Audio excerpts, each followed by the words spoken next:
जय जगन्नाथ दर्शक बंधु चलतु आज किसी गुरुत्वपूर्ण खबर पर नजर पकाई ना भिडियो बहुत गुरुत्वपूर्ण होबो से बिना स्किप करी वीडियो को शेष पर्यंत देखंतु। चैनल प्रथम थर थिले चैनल को सब्सक्राइब करदेवे। प्रथम खबरटी इंडिगो उपर 22 कोटी टंकार जरिमाना लगाइला डीजीसीए। इंडिगो उपर 22 कोटी टंकार जरिमाना लगाइला डीजीसीए। डिसेंबर 2025 प्रारंभ में सारा देश में 3 लाख रु अधिक यात्री प्रभावित होगा पर बेसामरिक विमान चलाचल निर्देशालय इंडिगो एयरलाइंस उपर 22.20 कोटी टंकार जरिमाना लगाई। डिसेंबर 3 रु 5 2025 मध्य इंडिगो 2507 विमान बातिल करने एवं 1852 विमान विलंब करने पर बेसामरिक विमान चलाचल मंत्रालय द्वारा निर्देशित एक व्यापक तदंत पर यह कार्यानुष्ठान ग्रहण कर डीसीजीए द्वारा गठित एक 4 जणिया कमिटी एयरलाइंस कार्यक्षम योजना क्रू रोस्टरिंग परिचालना तदारख एवं सॉफ्टवेयर सिस्टम गुड़िक जांच करते। कमिटीर निष्कर्ष अनुसार यह बाधा सृष्टिर मुख्य कारण गुड़िक होउछि कार्य अत्यधिक ऑप्टिमाइजेशन, अपर्याप्त नियमित प्रस्तुति, सिस्टम सॉफ्टवेयर समर्थन त्रुटि एवं इंडिगो पक्षर परिचालना गठन एवं कार्यक्षम नियंत्रण त्रुटि। तदंतर उल्लेख कर एयरलाइंस परिचालना योजनागत त्रुटि जो पर्याप्त भाव चिन्हित करें, पर्याप्त कार्यक्षम बफर बजाय रखिबारे एवं संशोधित उड़ान ड्यूटी समय सीमा व्यवस्था को प्रभावशाली भाव में कार्यकारी कर विफल होइछि, जहा फल बड़ धरणर बातिल हेबा एवं विलंब घटिछि। परवर्ती खबर चिली रे जंगल रे लागिला निया नियंत्रण बाहर। दक्षिण चिली जंगल रे लागिथिबा निया दक्षिण चिली जंगल रे लागिथिबा निया नियंत्रण बाहर को जाइछि। निया लागि अति कम रे 16 जन लोकंकर मृत्यु होइछि। हजार हजार लोक निज घर छाड़ी बाहर को पळाई जाय पई बाध्य होउछन्ति। जंगल रे निया जनबसति आड़ को माड़ी आसीछि। शह शह घर जली जाइथिबार वीडियो सामना को आसीछि। 11 केबी विद्युत तार छिड़ी जलीगला पाळगदा निया को आयत कले अग्निशम बाहिनी। चिली राष्ट्रपति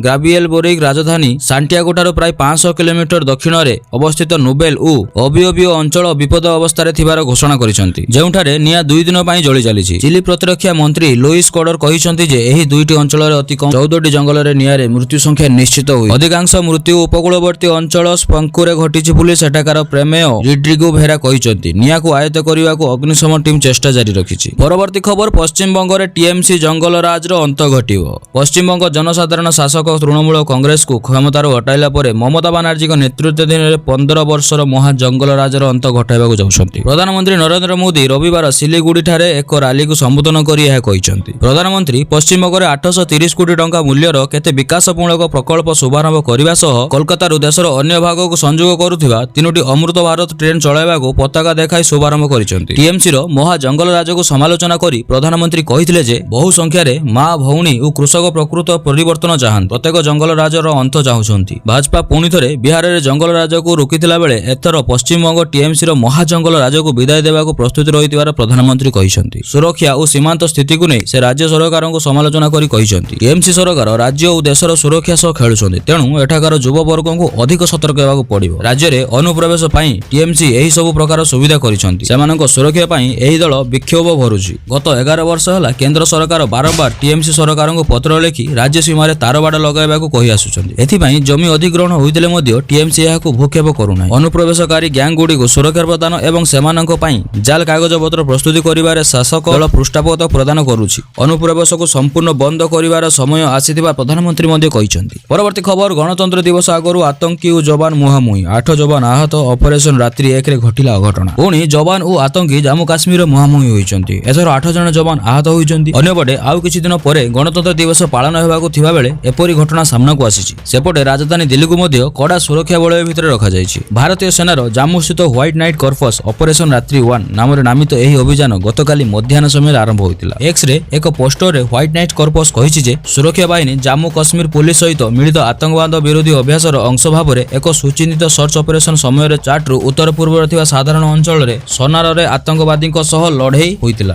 अधिकारी अनुसार संधान दलर सर्च ऑपरेशन करुथिबार जणा पड़िथिला कि पाकिस्तान भित्तिक जैश ए मोहम्मद सहित जड़ित थिबा 2 ରୁ 3 जण विदेशी आतंकवादी को नहीं एक गोष्ठी मध्य सेठारे रहिथिला, जेउ माने घेराबंदी रु बाहरी थिबा चेष्टा करी लगातार गुली चलाउथिले एवं केई ग्रेनेड मध्य मान बारिथिले। फल रे एथिरे जवान माने आहत होइथिले। सैन्य माने घेराबंदी को आहुरी कड़ाकड़ी करी एमानकु धरिया पई अन्य पुलिस फोर्स को मध्य डकाइथिले। अनेक समय धरी लगातार गुली विनिमय चलिथिला दुई पक्ष मध्य रे। चलित वर्षर एहा तृतीय एनकाउंटर। आगरु मध्य आतंकी को पाने देबा पई फोर्स तरफरु एक कमिशनर आरंभ होइथिला, तेणु आगको एही मिशन रे अनेक आतंकी फसिबार संभावना रहिछि। परवर्ती खबर गंभीर जुगरे हताश टीम इंडिया सीरीज हारिया ପରେ ଉଠିଲା ପ୍ରଶ୍ନ। ଦେଖନ୍ତୁ କୋଚଙ୍କର ରେକର୍ଡ। ଯେତେବେଳେ ଭାରତୀୟ କ୍ରିକେଟ ଦଳ ଜୁଲାଇ 2024ରେ ଗୌତମ ଗମ୍ଭୀରଙ୍କୁ ମୁଖ୍ୟ ପ୍ରଶିକ୍ଷକ ଭାବେ ନିଯୁକ୍ତି କଲା, ପ୍ରଶଂସକମାନେ ବହୁତ ଆଶା କରିଥିଲେ। ପଡ଼ିଆରେ ତାଙ୍କର ସ୍ପଷ୍ଟବାଦୀ ଶୈଳୀ ଏବଂ ବିଜୟ ପାଇଁ ଭୋକ ପାଇଁ ଜଣାଶୁଣା ଗମ୍ଭୀର ଟିମ୍ ଇଣ୍ଡିଆକୁ ଏକ ନୂତନ ଉଚ୍ଚରେ ପହଞ୍ଚାଇବେ ବୋଲି ଆଶା ରଖିଥିଲେ। କିନ୍ତୁ ସମୟ ବିତିବା ସହିତ ଚିତ୍ର ଭିନ୍ନ ହୋଇଗଲା। ବିଜୟ ଅପେକ୍ଷା ଆଲୋଚନା ପରାଜୟ, ଭଙ୍ଗା ରେକର୍ଡ ଏବଂ ଲଜ୍ଜାଜନକ ଫଳାଫଳ ଉପରେ କେନ୍ଦ୍ରିତ ହୋଇଗଲା। ବଡ଼ ବଡ଼ ଟ୍ରଫି ଆସିଥିଲା, କିନ୍ତୁ ପ୍ରଶ୍ନ ଉଠିଲା, ଗମ୍ଭୀରଙ୍କ ପ୍ରଶିକ୍ଷଣରେ ଭାରତ ନିଶ୍ଚିତ ଭାବରେ କିଛି ଗୁରୁତ୍ୱପୂର୍ଣ୍ଣ ଟୁର୍ଣ୍ଣାମେଣ୍ଟ ଜିତିଥିଲା, ଯାହାକୁ ଅଣଦେଖା କରାଯାଇ ପାରିବ ନାହିଁ। ଗମ୍ଭୀରଙ୍କ ଯୁଗରେ ପ୍ରମୁଖ ସଫଳତା ଗୁଡ଼ିକ ହେଲା 2025ର ଚାମ୍ପିୟନ୍ସ ଟ୍ରଫିର ଟାଇଟଲ, 2025 ଏସିଆ କପ୍ ବିଜୟ। ଏହି ବିଜୟ ଗୁଡ଼ିକ ପ୍ରଶଂସକ ପାଇଁ ଖୁସି ଆଣିଥିଲା, କିନ୍ତୁ ଏହା ସହିତ ଆସିଥିବା ଖରାପ ରେକର୍ଡ ଗୁଡ଼ିକ ମଧ୍ୟ ଗମ୍ଭୀରଙ୍କ କାର୍ଯ୍ୟକଳାପ ଉପରେ ପ୍ରଶ୍ନ ଉଠାଇଛି। ଭାରତର ପ୍ରତିଷ୍ଠାକୁ ବଡ଼ ଆଘାତ। ଭାରତକୁ ବର୍ଷ ବର୍ଷ ଧରି ଟେଷ୍ଟ କ୍ରିକେଟର ଘରୋଇ ମାଟିରେ ପରାଜୟ ବୋଲି ବିବେଚନା କରାଯାଉଛି, କିନ୍ତୁ ଗମ୍ଭୀର ପ୍ରଶିକ୍ଷଣରେ ଏହି ଦୁର୍ଗ ପ୍ରଥମେ ଭାଙ୍ଗି ପଡ଼ିଥିଲା। ଗମ୍ଭୀରଙ୍କ ପ୍ରଶିକ୍ଷଣରେ ଦଳ ଏପରି ରେକର୍ଡ ସ୍ଥାପନ କଲା, ଯାହାକୁ ବହୁତ କମ୍ ଲୋକ ଭୁଲି ପାରିବାକୁ ଚାହିଁବେ। ଟେଷ୍ଟରେ ଲଜ୍ଜାଜନକ ରେକର୍ଡ ସୃଷ୍ଟି। 1988 ପରେ ଭାରତ ପ୍ରଥମ ଥର ପାଇଁ ନ୍ୟୁଜିଲାଣ୍ଡ ବିପକ୍ଷରେ ଘରୋଇ ଟେଷ୍ଟ ସିରିଜ ହାରିଛି। 2012 ପରେ ପ୍ରଥମ ଘରୋଇ ଟେଷ୍ଟ ସିରିଜ ପରାଜୟ। ନଭେମ୍ବର 2024ରେ ଭାରତ 2000 ପରେ ପ୍ରଥମ ଥର ପାଇଁ ଘରୋଇ ଟେଷ୍ଟ ସିରିଜରେ କ୍ଲିନ୍ ସୁଇପ୍ ହାସଲ କରିଥିଲା। ଘରୋଇ ଟେଷ୍ଟ କ୍ରିକେଟରେ ଭାରତ ସର୍ବକାଳୀନ ସର୍ବନିମ୍ନ ସ୍କୋର 46। ନଭେମ୍ବର 2025ରେ ଭାରତ ରନ୍ ଦୃଷ୍ଟିରୁ ସବୁଠାରୁ ବଡ଼ ଟେଷ୍ଟ ପରାଜୟ ବରଣ କରିଥିଲା। ପ୍ରଥମ ଥର ପାଇଁ ସେମାନେ ବିଶ୍ୱ ଟେଷ୍ଟ ଚାମ୍ପିୟନ ଫାଇନାଲରେ ମଧ୍ୟ ପ୍ରବେଶ କରିପାରିନଥିଲା। 2015 ପରେ ପ୍ରଥମ ଥର ପାଇଁ ବର୍ଡର ଗାଭାସ୍କର ଟ୍ରଫି ହାରିଲା। ଏହି ସଂଖ୍ୟା ଗୁଡ଼ିକ ଦର୍ଶାଉଛି ଯେ ଟେଷ୍ଟ କ୍ରିକେଟରେ ଭାରତ ଗ୍ୟାପ୍ କେତେ ଦୁର୍ବଳ ହୋଇଯାଇଛି। ଓଡିଆଇରେ ମଧ୍ୟ ପରିସ୍ଥିତି ଖରାପ। ଓଡିଆଇ କ୍ରିକେଟରେ ମଧ୍ୟସ୍ଥିତ ପରିସ୍ଥିତିର ଭିନ୍ନ ନଥିଲା। ଓଡିଆଇ କ୍ରିକେଟରେ ମଧ୍ୟ ପରିସ୍ଥିତି ଭିନ୍ନ ନଥିଲା। ଭାରତ ଜାନୁଆରୀ 18 ତାରିଖ ରବିବାର ଇନ୍ଦୋରରେ ନ୍ୟୁଜିଲାଣ୍ଡ ଠାରୁ ତୃତୀୟ ଓଡିଆଇ ସିରିଜରେ ହାରିଛି। 1-2 ହାରିଲା। ନ୍ୟୁଜିଲାଣ୍ଡ ପ୍ରଥମ ଥର ପାଇଁ ଭାରତର ଏକ ଓଡିଆଇ ସିରିଜ ଜିତି ଭାରତର ଗର୍ବକୁ ଭାଙ୍ଗିଦେଲା।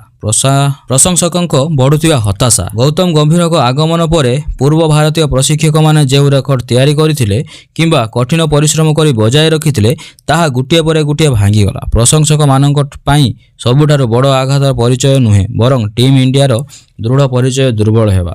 ଏବେ ପ୍ରଶ୍ନ ସ୍ପଷ୍ଟ, ଗମ୍ଭୀର କ'ଣ ପରିସ୍ଥିତିକୁ ସମ୍ଭାଳି ପାରିବେ, ନା ଭାରତୀୟ କ୍ରିକେଟକୁ ଏହି କଷ୍ଟର ସମୟ ସହ୍ୟ କରିବାକୁ ପଡ଼ିବ? ଭିଡ଼ିଓ ଯଦି ଏପର୍ଯ୍ୟନ୍ତ ଦେଖିସାରିଛନ୍ତି, ଭିଡ଼ିଓକୁ ଗୋଟେ ଲାଇକ୍ କରିବେ ଏବଂ ଚ୍ୟାନେଲକୁ ସବସ୍କ୍ରାଇବ୍ କରିଯିବେ ଏହିପରି ଭଲ ଭଲ ନ୍ୟୁଜ୍ ଗୁଡ଼ିକ ଡେଲି ବେସିସ୍ରେ ପାଇବା ପାଇଁ। ବିଦାୟ ଦିଅନ୍ତୁ, ଦେଖା ହେବ ଅନ୍ୟ ଏକ ଭିଡ଼ିଓରେ। ଜୟ ଜଗନ୍ନାଥ।